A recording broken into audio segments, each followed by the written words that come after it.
It's been just about a week since a wave of change swept through the Turks and Caicos. The incumbent People's Democratic Movement suffered a devastating defeat to the incoming Progressive National Party, 14-1. And with the Bahamas gearing up for the proposed 2022 general elections, then what are the lessons here?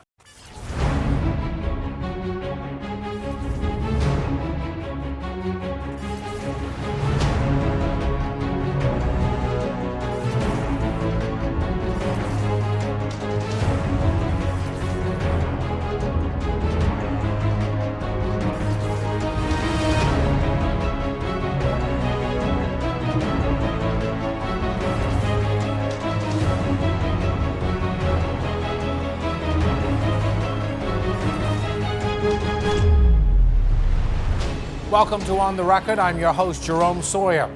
The Bahamas geographically is strategically placed in the Lucayan Archipelago, or better known as the Bahama Archipelago. And while our 700 islands and keys make up the majority of this archipelago, we are to never forget the benefits of our sister country, the Turks and Caicos Islands. Last week, during the general election, the incoming party was able to secure 14 of the 15 seats that make up its House of Assembly, in an almost unbelievable feat. And with so many similarities between our two countries, it's certainly caught our attention. Tonight on The Record, we discuss a season of change in the Turks and Caicos as we explore the similarities and differences of politics within our countries and try to get a better understanding of what is to be expected within the upcoming years for the new government of the Turks and Caicos. Stay tuned. Our discussion begins on the other side of this break.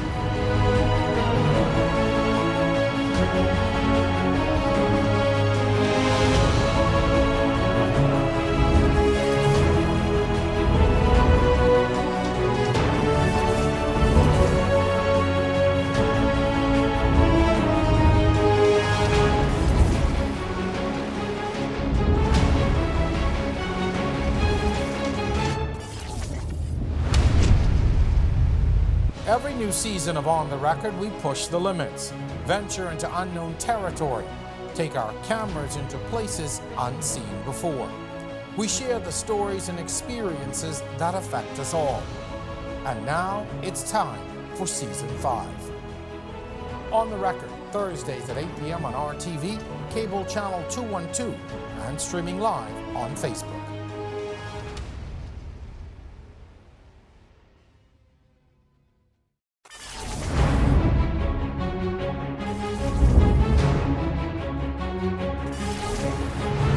Welcome back to On the Record. I'm your host, Jerome Sawyer. Tonight, we bring you a season of change in the Turks and Caicos Islands. Across the region, we have seen elections go in favor of and against ruling parties. During the middle of 2020 and the peak of the pandemic, we saw both Jamaica and Trinidad and Tobago hold elections that saw their ruling parties returned. However, in the U.S. and Turks and Caicos, the narrative has been quite different. In these countries, we have seen the challengers gain almost complete control of government. My guest tonight is a well-known businessman in the Turks and Caicos Islands. He's the co-founder of Digicel Turks and Caicos Limited and is currently the chairman and CEO of DSS, a company he founded. He entered the world of politics later than most and says he is passionate about affecting real change in the Turks and Caicos. I'm pleased to welcome the Deputy Premier of the Turks and Caicos Islands, the Honourable E.J. Saunders. Deputy Premier, first of all, welcome to On the Record and congratulations on your win. Thank you for having me. Thank you, and the congratulations. It was a huge victory, and it caught us by surprise. Certainly a decisive victory. We're going to talk about that a little later, but let's start by shedding some insight into the governmental structure in the Turks and Caicos. For those who would have missed the civics lessons years ago, give us a quick snapshot into how the government of Turks and Caicos really works. Well, the government of Turks and Caicos is very similar to the Bahamas. The difference is that we are still a British overseas territory, so we're still a colony of Britain. So we don't have a prime minister. And in place of that, we have a premier. And I, like I said, I'm the deputy premier. So it's the equivalent to being the prime minister in the Bahamas, and I would be the deputy prime minister if we were an independent country. The parliamentary system is exactly the same. The only difference in it is that how the seats are made up. Before we had the constitutional change in 2012, we had every candidate ran for a constituency. In the Turks and Caicos, we have 15 seats. 10 of those seats are constituency seats, exactly like how they are in the Bahamas. But we have 5 seats that they call all island seats, at-large seats, where you run right across the country.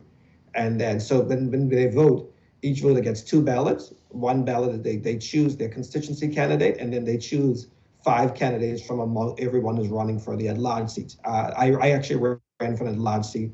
With 17 other candidates, and our party won all 5 at-large seats. Now, that means then that there, in our system, we look at individual constituencies, as you pointed out. But with those at-large seats, I'm asking, is there a huge difference? Because it would seem almost that you need to now have widespread popularity as opposed to just within your specific constituency. Exactly. So the a constituency, now we're smaller than the Bahamas, so put in perspective, I think the largest constituency candidate got something like 400 and something votes. At large, you're getting a few thousand votes because we have 8,000 registered voters. And I think 7,000 of them actually voted. I have to actually look at the voter turnout. And I would have gotten somewhere around about 3,500. And so the person who came first, I came second. The person who came first was our leader with about 116 votes, I think, ahead of me. And so you're campaigning right across, if you're an at-large candidate, you're campaigning right across the whole country. You're campaigning in every constituency versus just your own constituency. So it's a little bit tougher, but it's if you have your eye on any leadership in the party, you almost have to run at large because you have to show that you have broad appeal. Now, what are the, I guess, challenges and even benefits of running in a small country? I mean, we are small as a country relative to so many other countries and territories, but you probably make up, probably 2 constituencies, it would seem, in terms of numbers in the Bahamas. But, are there challenges and benefits to campaigning and running in a small country? Well, the benefit is certainly it's easier to get around, and so we really only have 8 main islands, and so I can actually, on the day before election day and on election day, we got a charter and we touched every constituency. So it's very easy to do that. You couldn't do that in the Bahamas. So we went through every constituency and shook hands in every constituency. The downside to it, though, is that it's because we're from island nations, and it makes you very accessible. And so the demands on the politician, we're touchy-feely people. The structure of having formalities and everything in place doesn't work well in island nations. And so it means that 8,000 people want to actually touch you and be right. And it's, with the limited time, particularly when you're campaigning, it's hard to be able to touch everyone. And so now you start to hear things like, oh, you didn't come to see me. I didn't see this person. So I need the candidate to call me. And I had people on my team sending me numbers, like maybe 30, 40, 50 numbers a day, saying these people want you to actually call them and ask them for their vote. And you're thinking that there's no way I'm going to get through all of those numbers. So that's the challenge, where everyone wants you to speak to them directly and ask you directly for their support and their vote. And it makes it very difficult to do that, even with 8,000 voters. I'm sure if you speak to Bahamian politicians, they'll tell you the same thing. Bahamians want to touch and speak to their candidates. Let's talk a little bit of context in terms of the history of the Turks and Caicos and why the constant suspension of self-governance. Well, we had one in 85, around 85, 86, I don't know the exact year, and then we had it again in the Constitution got suspended in 2009. I think it happened around good governance. It happened, and I have to be upfront. It happened both times with the party that I represent, the PNP party, and so we obviously have our ideas on exactly what happened, but I'm going to take the view and be impartial about it. It was always happening around the issue of good governance. The British government, who suspended the Constitution, believed that there was some level of corruption going on. Our people say differently, but that's where the issue was around good governance and around the issue of corruption. Now, You mentioned corruption, which leads right into my next question. These accusations of corruption, one of the reasons for the suspension of government, which led to the UK having to try a few cabinet ministers, including the former premier at one point in time. What strides have been made to address these issues, whether real or perceived, but what has been done to address these questions of corruption? Well, the cases are still going on, and it's been going on for, well, they had the original commission of inquiry since 2009. The actual case has been going on for more than 5 years, and more than $100 million was spent. It was a trial that didn't have any, well, it's a trial that doesn't have any jury. It's a judge-only trial. And the judge, unfortunately, passed away in January. And so the trial is a little bit in jeopardy right now. I'm not sure what the Director of Public Prosecutions will do. So the reason why I laid that is to say the persons who are on trial have not been found guilty of anything. And so I still take the position that you're innocent until proven guilty. Now, in terms of when the Constitution was restored in 2012, the British government made a lot of changes. It made it very difficult. So they moved civil servants under the deputy governor. The deputy governor is certainly part of the governor's office. So politicians aren't in charge of the civil service anymore. They moved lands under the attorney general. The attorney general forms part of the crown land, so she forms part of the governor's office. They tighten up on certainly public procurement. And they did a number of things. Now, a few of those things we feel that are knee-jerk reactions and make it very difficult to have what I would call nimble government, for the government to respond quickly in relation to helping out its people. But they certainly made politicians more policymakers. And so you're now, like I have staff, but the staff doesn't actually report into me. My staff would report into the deputy governor. So if I wanted to change my PS or change even my PA, I couldn't just go out there and change my PA. I would have to make a request through the deputy governor's office to make a change for me. Can you tell us whether it is the government's intention to move to reverse some of those decisions taken by the UK government? And also, are you concerned that the cloud of this trial still hangs over the country and could possibly even affect your ability to govern? Certainly, we have some concerns about it, but we're working in partnership with the governor's office and the British government about reversing some of the controls measures that they put in place. I mean, the commission of inquiry took place in 2009. We're 2021 now, and so we now need to be able to go move. One of the things, certainly, as an example, we want to be able to reverse is the ability to make decisions on land. Citizens getting land right now, they're really upset about the process. It's a very difficult process. Just to give it to you in summary, if there's a piece of crown land that you want, whether you want it for commercial or residential reasons, you have to apply to the Attorney General's office. The Attorney General then has to see if the land is available. If it's available, then they have to advertise that request, so other persons can then make a request on it, and then you have to say what you're going to do with it. And so someone else sees that piece of property and they think it's a good idea, they can then make a request. And then the government decides. Now, if all things being equal, that the government can't decide who's making the best request, then they put it literally into a hat, and then they choose out of it randomly. And you may or may not get it. And so things like that, the citizens are very upset on. So that's one of the areas where we're looking to change.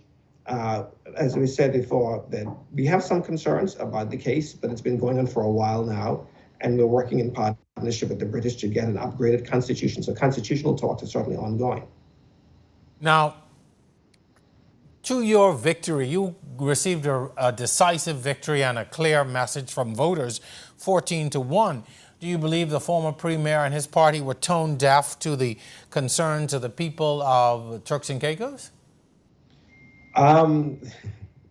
We ran a very good campaign.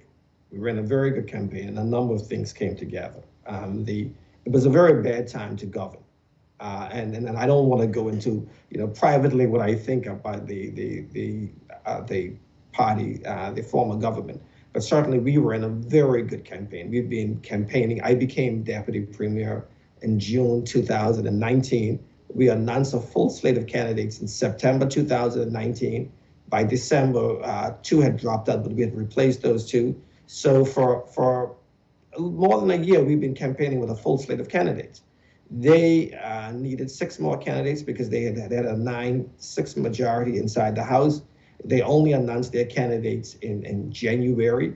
They made a decision to run their campaign from a studio. We ran our campaign for a while, trying to maintain the social distancing protocols and the COVID rules. We ran a campaign that was more still grassroots campaign. We still, as much as possible, went to people's homes and stayed in their yard, but tried to say hello. We had drive-through rallies and those sorts of things. So we ran a very good campaign, but there's certain things they stumbled on. They stumbled on getting the stimulus checks out, and I think that made the populace very upset, and they struggled. They struggled to carry out their agenda, and I think that's one of the reasons. And then, like I said, we ran a very good campaign. We came out with our manifesto, which we call a citizens contract. I apologize for the noise in the background. And the public resonated with it. And they like I said, we were still there for the public. Our headquarters was open every day for more than a year. I don't know if their headquarters is open once during the campaign. And so people were able to come up to our headquarters and speak with us. And so we feel with a strong team of candidates. Now, that you obviously ran a very good strategy, but to what extent do you think the COVID-19 pandemic may have worked for or against you? And same thing, with the now opposition. I mean, how did the COVID-19 play into all of this? Even looking at some of the other countries that have held elections during this pandemic, did it work for or against you? Well, I think it certainly worked against them. Because there's a saying that people don't vote governments in, they vote governments out. It certainly worked against them from a government policy point of view, and it worked against them from a campaigning point of view. As I said, that they took the position that they were going to run their campaign from a studio.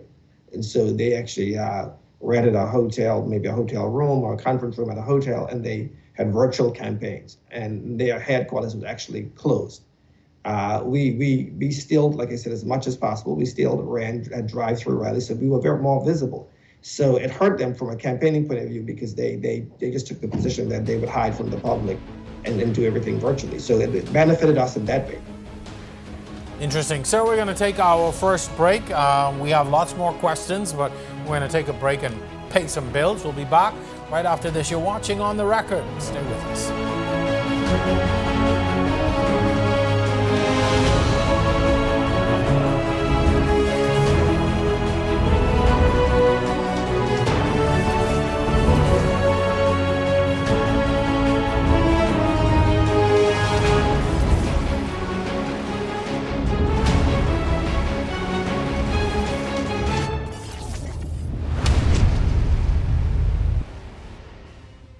Every new season of On the Record, we push the limits.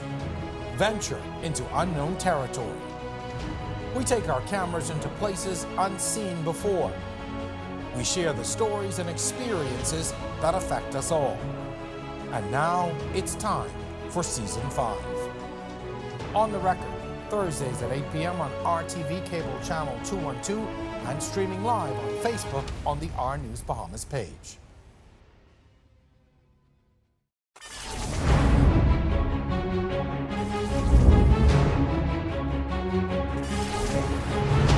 Welcome back to On the Record. I'm your host, Jerome Sawyer, and tonight we are discussing a season of change in the neighboring Turks and Caicos Islands. I'm joined tonight by the newly sworn-in Deputy Premier of the Turks and Caicos and Deputy of the winning Progressive National Party, the Honourable E.J. Saunders. E.J., so Deputy Premier, thank you for staying with us.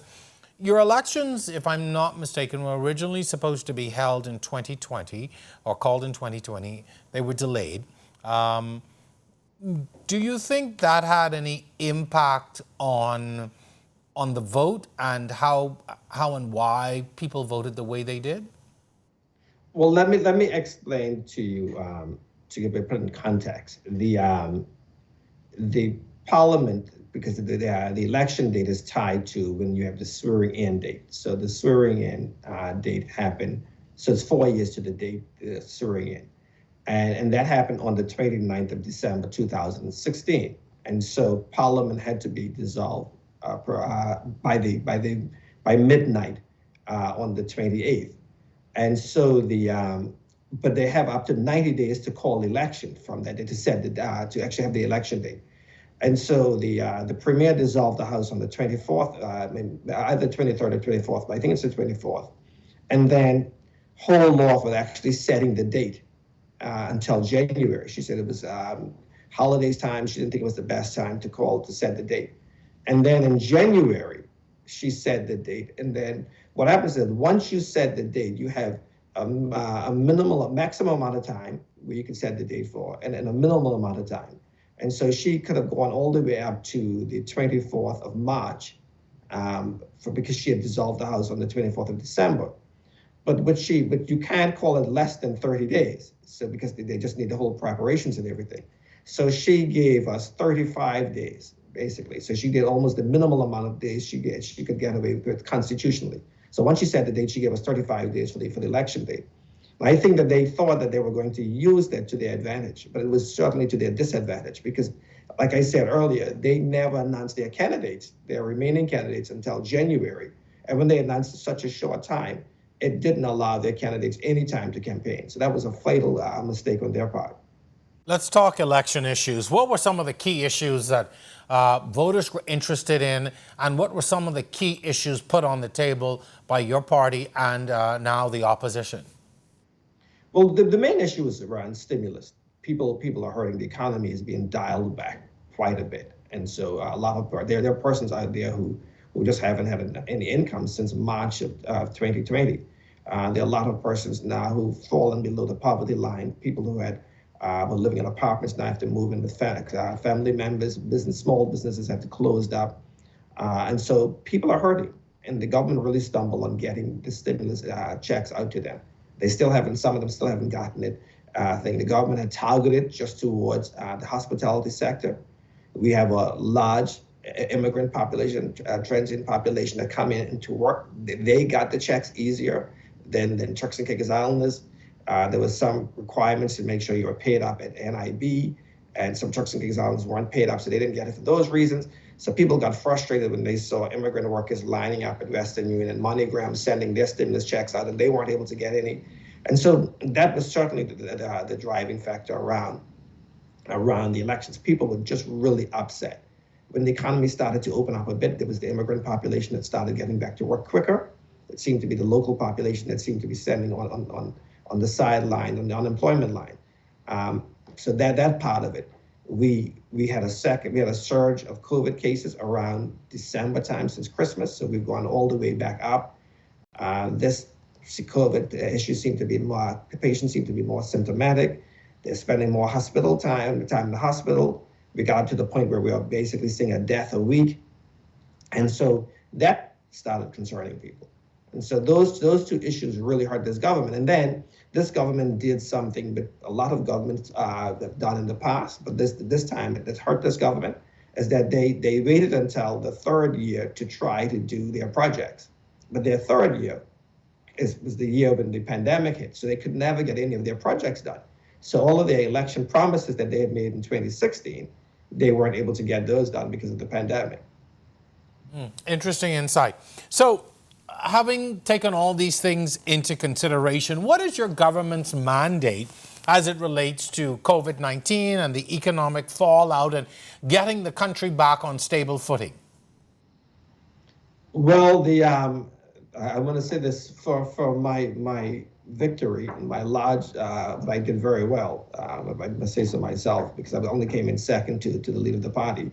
He rewarded me by making me Minister of Health, and so with the goal of getting the numbers down. So because I would have been tapped for Minister of Finance, so he took Minister of Finance, and he is working very hard right now to get an assessment of the situation to make sure that we get relief checks done. And then, my goal is to work with the health team. I'm actually in the Ministry of Health right now to go to work with the team and putting in the measures to get those numbers down. So for me as the Minister of Health, the most important thing is to get those numbers down close to zero, if not zero. If we can't get to zero, as close to zero as possible. And the Minister of Finance, which is the Premier, is working very hard to make sure that we're able to get the stimulus checks out to persons and something that can carry them through the period when we're going to be maybe having to put in measures that restrict the economy a bit, but to get the numbers down as quickly as possible. Given your business background and now your ministerial assignment or ministerial portfolio, I'm sure it's already raised questions about why not putting a doctor or someone with a medical background as health minister. Same questions would have arisen in the Bahamas with the appointment of our current Minister of Health. But why not a doctor? And are you concerned that you don't have that medical background that can be a hindrance? Well, the truth of the matter is the fact is that we didn't have a doctor on the team. No one really with a medical background on the team.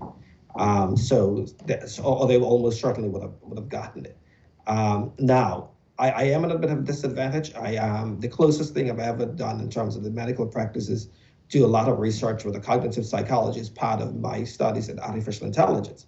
But certainly that's a completely different area. But the idea is that in this field it comes, and then before I say that, when I got the position, I've had people who called me up, and one doctor from around the region called me up and said, please don't resign, like a number of ministers of health did around the region. I've had people who called me up and say they have to cover me in the blood of Jesus because it's going to be very difficult. It's going to be the ministry that's going to take be in the line of fire the most. I'm treating it, I've always been a manager who worked with my team. We have a lot of experts who are doing very well. They're stretched, our resources are stretched, but we're all in a tent together. That's taking a term from my former colleague, Damien Blackburn, who is in the Bahamas right now. We're all in this together. My job is to take the heat for them and make sure that they have the tools in place and the processes in place to be able to do their job. I'm treating this as a project management thing to make sure that we're on top of it. So that's why I'm camping out in the Ministry of Finance. I'm going to maintain my office here so we can just walk across from each other. But we're all in this together. I've dealt with fires before. This is not the first fire I've ever dealt with. This may be a health pandemic, but it's no different from any other major fire. And like I said, we have a good team, and it's just a matter of putting them in the right position to be able to do their jobs properly. Sir, as you have said and other political observers have said in the past, that voters often vote out governments, not necessarily vote in parties and governments. Having that as our premise, how do you, or what are you going to do to win that favor with the voters and win favor with the populace? If they would have voted out a particular team and you're in, how do you now position yourself so that you don't find yourself in this position 5 years from now? Well, the thing about it is that we put out our manifesto, we call our citizens contract, and people liked it. So the only thing is to deliver on that thing, on our contract, what we say we're going to do. A lot of politicians, and I've seen this before, mistake charisma for capability. You know, charisma is needed, it's a skill set that's needed for campaigning, but you need to be able to deliver what you did once you administrate, once you get into government. And a lot of parties, the last government found themselves into that. And I remember when I was going to university in Canada, a party over there found themselves into that. They campaigned very strongly, and then they won, and then all of a sudden they found themselves surprising that they won, and they had nothing, and their team was weak, and they had nothing in place to be able to execute on the things that they say they actually campaigned on. The trick to winning and continuously winning is delivering on your promises, and not waiting until the third year to try to deliver on your promises. We feel a very competent team, and even me as a candidate, I believe I probably wasn't the best candidate in terms of charisma. I think I'm pretty okay, but certainly that's not what I was selling. What I sold to the people is that I'm competent, that I'm the person that you want to have in Parliament because I can deliver. And even the opposite side, there are a number. When you look at the votes, they look at like I said, I ran right across the country, and you can see how you did in each constituency. And there are a number of constituencies where I was the number one candidate, right there, where I probably should not have been because it was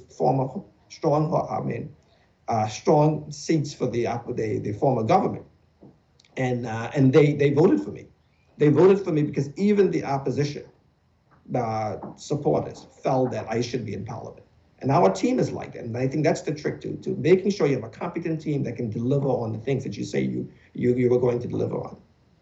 The Turks and Caicos, much like the Bahamas, has been in a flip-flop of governments. Are you concerned that this constant changing in governments can result in instability down the road, with no government really being able to effectively implement policies and programs over a sustained period of time?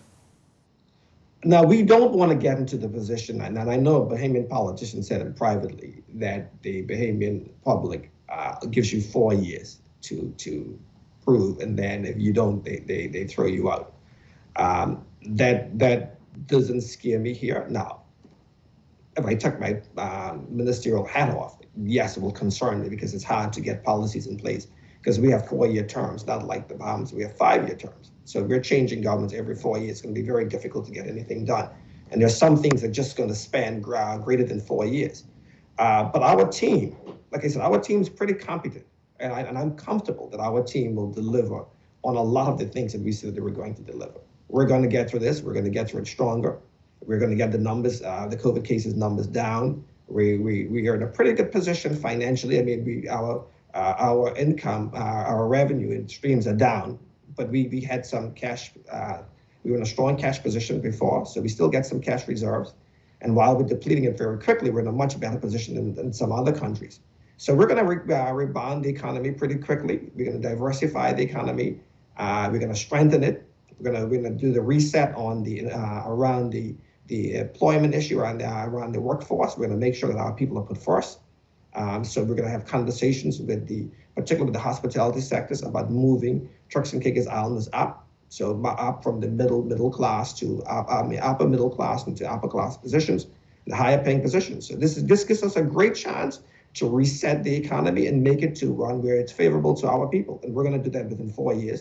So when we go back to the election, they're going to say, you know what, you guys did a very good job. So it doesn't scare me. Like I said, I'm confident that within a couple of months, we will have the COVID issues kind of under control in this country.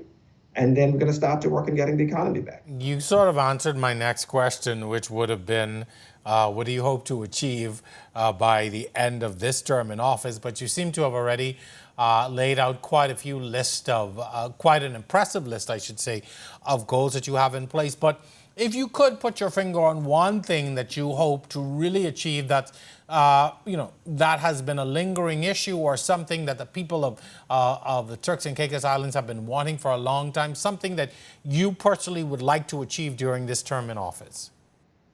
Well, the main thing for me, I'm going to split it up into two. There's certain things, but every candidate who ran for our party is shining a light on me as E.J. Sanders to achieve. And then there's the issue where I think that's most important. The most important is that we're not at first class in our country.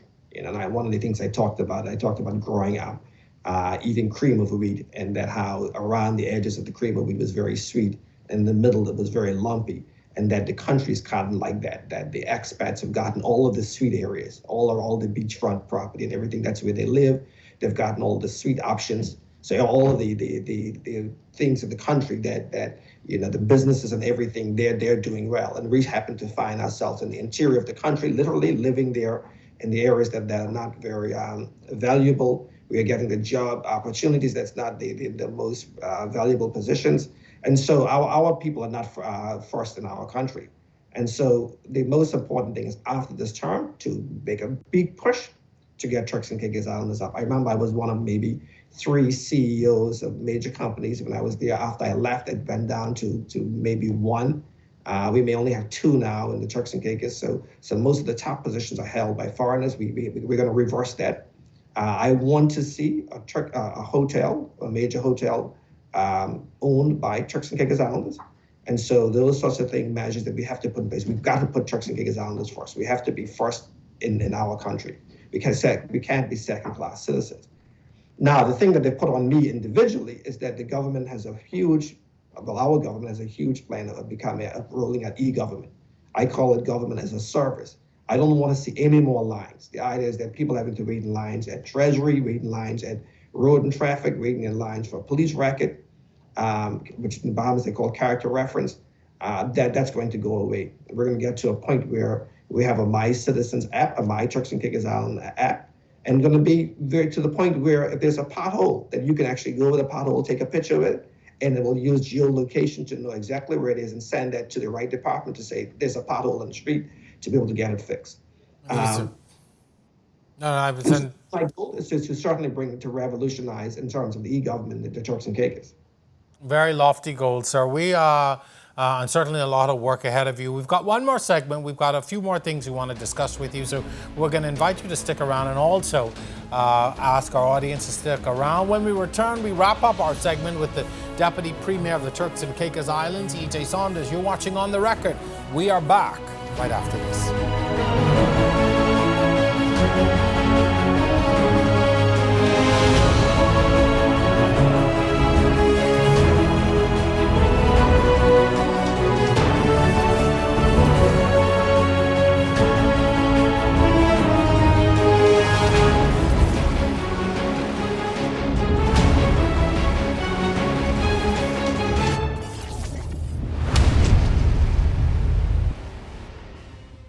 Every new season of On the Record, we push the limits, venture into unknown territory, take our cameras into places unseen before. We share the stories and experiences that affect us all. And now it's time for Season 5. On the Record, Thursdays at 8 p.m. on RTV, cable channel 212, and streaming live on Facebook.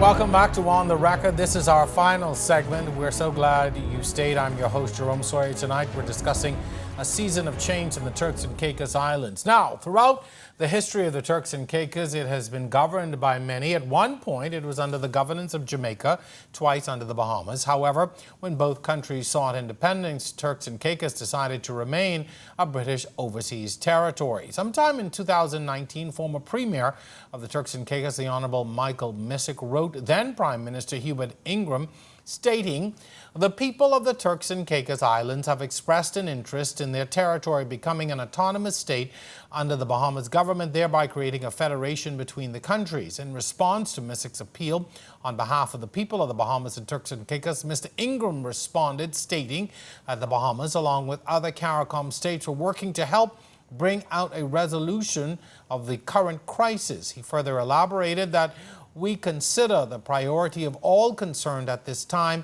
must be a resolution of the crisis that will restore normality and constitutional order to the Turks and Caicos. When that is achieved, my colleague and I would be happy to discuss the further strengthening of our historic relationship in accordance with the will of the people of the Bahamas and the Turks and Caicos Islands. With us tonight is my longtime friend. We know each other from another dispensation, I'll call it. He's the Deputy Premier of the Turks and Caicos Islands, the Honourable E.J. Saunders. We gave a, pardon me, just a correction, that was 2009, not 2019. Sir, I gave a long sort of history to bring us to this point. There's been a lot of discussion in the past. We touched on it briefly at the top of the show. But, you know, the question that lingers in my mind, as well as I'm sure in the minds of many watching tonight, will there be any moves by your government to seek independence or just simply to remain a British overseas territory? We will certainly move towards being independence ready. I truly believe that we have to make sure the country's independence ready. And what I mean by that is that we shouldn't have, if we decide to go independence, thinking, oh, it's 20 years away, we need to do X, Y, and Z. We certainly will move towards doing whatever we need to do to be able to go independent. We don't have any legislation that allows for referendum, but if we decide to do, if the party decides to do it, we'll certainly put it to a referendum and let the public decide on it. But I do think that the Turks, well, I'm certain the Turks and Caicos will be an independent country someday. I hope it's within my lifetime. I don't think it will be within the next 4 years. But during the next 4 years, we will put things in place to ensure that whenever we decide to do it, we will be able to do it in the shortest possible time. What would you say are some of the impediments to that? Well, there's certain things that we just don't have control over yet. We don't have control over security, so we don't have a Minister of National Security and Foreign Affairs. So we would have to put that into place. We would have to strengthen our foreign affairs with other countries. We would have to make sure that I would like to think that we would have to be more financially stable. We have the controls in place to right around from education, from healthcare and everything, that when we do it, that we don't fall into the state like a number of countries when they go independent, they started suffering financially. And they started suffering from particularly around good governance also.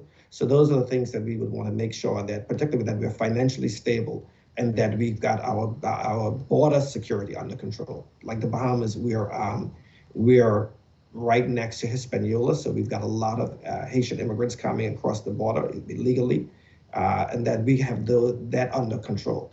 Right now, national security is under the office of the governor, and so they manage it. I don't think that they've done a great job, certainly in that area, and we have violent crime that's up. So to me, before we do that, because we rely on their resources. And so once we hand over to us, we want to be able to be in a position that we can have our own resources to be able to protect our borders, particularly. That's a very interesting point. I think sometimes people don't realize what an overseas territory involves, but you would have spoken directly to the access to their resources, which I think is a very important point to remember. What do you see as some of the areas of mutual cooperation between the Bahamas and the Turks and Caicos? We are tied together in so many ways, historically, culturally. We share ancestry in many ways. We even share a Met Office, amongst other things. But where do you see some of the greatest opportunities for projects and things of mutual benefit? Okay, now I don't want to offend any Bahamians because, as you know, that I have family on both sides, and I've had these arguments. But certainly, we need to work closer together. And give you an example. You take the southern Bahamas. The southern Bahamas is right above the Turks and Caicos, and yet you should take people in Inagua and Mayaguana. They when they really want to travel internationally, they have to travel up to Nassau or Grand Bahama or whatever. So New Providence or Grand Bahama. For instance, if we had a closer ties, persons in the southern Bahamas could benefit from our resources. I could envision a flight into the southern Bahamas from the Turks and Caicos every morning, and having people from Inagua fly into the Turks and Caicos in the morning, and they could take the international flights out right from here. It's just 20-minute flight from Mayaguana to Providenciales. They should be able to walk in, but in my mind, with just like coming into Turks Island and returning back to the Turks and Caicos. Your University of the Bahamas, we only have a community college. We can work very closely with the Bahamas in terms of getting our students be able to go with there. A lot of students now are favoring going to the UK because of our relationship with the UK. But there's certain things around hospitality that the Bahamas does very well.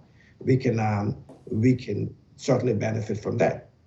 The medical fields, we're now sending people to Cayman Islands to I forgot what their medical center is in Cayman. We could tighten up our ties, or do our ties with the Bahamas. Because we had a pretty good relationship with sending patients to the Bahamas until Health City came online in Cayman. We could start doing that again with the Bahamas. Joint patrols in our waters. It doesn't take very much to put a fleet south of the Turks and Caicos and stop all the sloops that are passing through and making it all the way up to like Abaco. I'm surprised that they can get across all of those islands and the Turks and Caicos can get all the way up there. And so the Bahamas Marine branch just need the ability to be able to patrol in our waters. I don't think they have that capability right now to be able to come into our waters and patrol. We can do joint patrols. We can benefit from that. We can also benefit from having a joint stock market. I know you have your stock market in the Bahamas, but if we could combine those, it opens up investments across country investments. And so there's a number of areas that we can work on. And just, you've been independent for a long time. And so you've learned, you're still learning, but you've got a lot more experience in running an independent country than we have. So in terms of mentoring, from the learning from the mistakes and the things that worked and didn't work, in terms of the thing, and then trade. We want to scale up our agriculture from where the small area where it is right now to ability where we could feed the country, particularly in times of disasters and pandemics. We can look to you guys for that in terms of support about that. So joint marketing for both countries, and our waters are the same. I know that people feel that there's some competition there, but it's friendly competition, but we can certainly help with each other in those areas. So there's a number of areas that we could collaborate on. Particularly, the most important, I think, is the ability to be able to jointly protect our borders. Um, just listening to you, there are so many ideas and so many areas that I think can be mutually beneficial, and I trust that my folks are listening on this side as well, so that those alliances can happen, because there's some great ideas that you would have just touted. The Bahamas is by all accounts, we are in election mode, although we have no clear, decisive date on when the elections will be held, although there's lots of speculation. What advice would you give to Bahamian politicians, those who are the incumbents and those who are running for the first time? I would certainly say to the incumbents, and a few of them that I know, as you know, I spend a lot of time in the Bahamas, is to get the relief to your people. People are hurting. People are hurting. Do whatever you can, and project manage that. I think our premier, she was the Minister of Finance, missed her deadline for getting relief checks by more than a month. I felt that she should have been in the Ministry of Finance every day with a target for getting those checks out every day. Make it as easy as possible. Do whatever you have to do to get relief to the people. Okay? Make decisions that are in the best interest of the country and not necessarily in the best interest of winning the next election. I think the government fell down on that also. What I mean by that is that if you need to close the economy, close the economy. Don't worry about whether it's going to make you popular or not. If it's going to keep your people safe, it's going to save someone from dying, make the tough decisions. Don't make the decision. Make the decision that's in the best interest of the people, not necessarily in the best interest of getting you reelected. If you do the right thing, it will work out. For those who are running, my advice to them is to people are weary. They're psychologically they're tired. They've gone through a whole lot. They're tired. They've been beaten down. This pandemic has been tough on them, particularly the students. Move very quickly. Start working from day one towards getting the country back on its feet. Don't just do it because it's a new job, it's exciting, because you're intoxicated by political power, anything like that. Do it because you really care about the people, and roll your sleeves up and get into it on day one, and then start working on your campaign promises right away. Don't wait until the third year. I think a lot of governments right across the world make that mistake. They believe that do all the hard stuff, the painful things first, and then wait until your third year, and then do a lot of projects because people have short memories. No, give the people the projects first. Don't make the people wait, and that'll be the thing. And be authentic. Be yourself. Because I ran a campaign on being who I am. A lot of people thought I was going to lose. I actually did better than I expected. I think this generation of voters want more than just people who are just charismatic. They want people who they know is actually capable. And so when you put your name forward, show them that you can do the job. Certainly, this is a good way for us to move towards closing.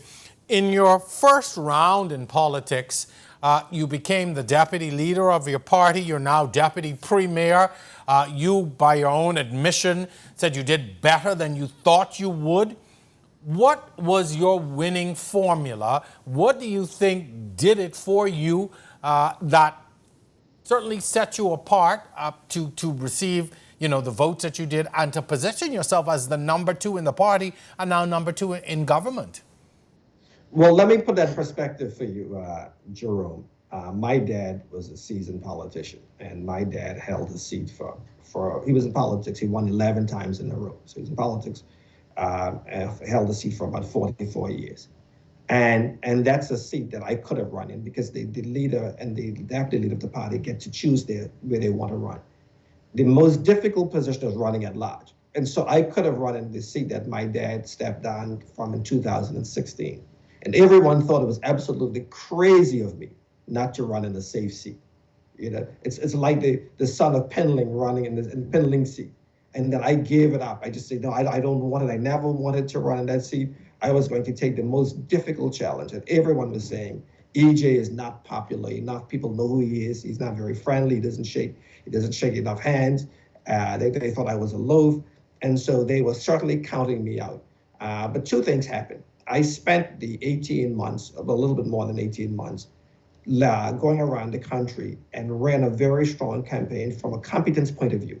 I've always said I positioned myself to be the vanilla candidate, meaning that if I wasn't your favorite candidate, then I was your default, your backup, your plan B. And then even on the opposition side, where people were saying we want this guy in parliament. And then even when I got attacked more for my intelligence versus anything else. So people say, oh, don't trust him because he's intelligent, he's going to use his intelligence on you. Certainly it wasn't true, and I don't think I'm the most intelligent, but there are people who thought that I was very strong from a competence point of view. Some polls were done, and in the polls, they had me as the, but let me put it in terms of running the country, they had me very, very high. Certainly in the top two people who are most qualified to run the country. In terms of favorability rating, I was also very high in the top favorability rating. So I positioned myself over the last 18 months to show that even if you didn't support my party, you wanted me to be your person in parliament.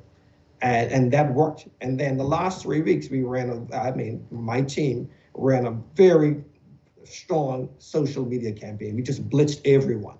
And so all my material came out at the last 3 weeks. So it was fresh in everyone's minds going to the polls. When everyone had run a social media campaign for 2 years, I know from my marketing experience with Digicel and with Alive that you want to be top of mind from a marketing point of view at the end. You want people singing your song at the end. You want people to go to your ads and read your stuff. And so I waited very, very late. Thankfully not too late. In the last 3 weeks, we did a media blitz that had everyone singing my song and everything going to the polls. And that worked very well. So they knew that I was competent, and then they realized that I had a name brand and name recognition coming down to the end. Sir, thank you so very much. We're going to end our discussion there. I think you've given us a lot to think about. You certainly have given us a great history and civics lesson, and you've helped us to understand the politics and the political landscape in the Turks and Caicos Islands. Congratulations again to you and your party and now government. You certainly have a lot of work to do, I guess, like all of us all over the world. This is a difficult time, difficult for a new government. Whether you've been re-elected or you're coming in for the first time, it's a difficult time. So you certainly have your work cut out for you. So again, best of luck to you. Thank you so much for joining us. We wish you all the best. Thank you very much, Fred. All right, sir. That's going to do it for this week's episode of On the Record, a season of change in the Turks and Caicos. Special thanks to the Deputy Premier for joining us. We are surely wishing both he and his government all the best as they chart a new way forward. And of course, to the people of the Turks and Caicos, our brothers and sisters, we love you. You're always in our thoughts and our prayers. All the best to you. Also, special thanks to my technical team and of course to you, our viewers. You make this show possible every week. And so we look forward to seeing you again next week, same time, same place, right here on The Record.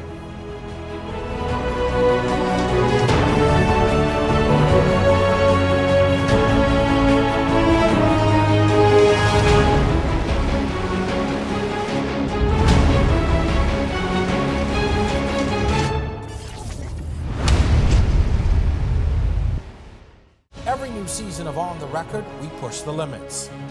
Venture into unknown territory. We take our cameras into places unseen before. We share the stories and experiences that affect us all. And now it's time for Season 5. On the Record, Thursdays at 8 p.m. on RTV Cable Channel 212 and streaming live on Facebook on the R News Bahamas page.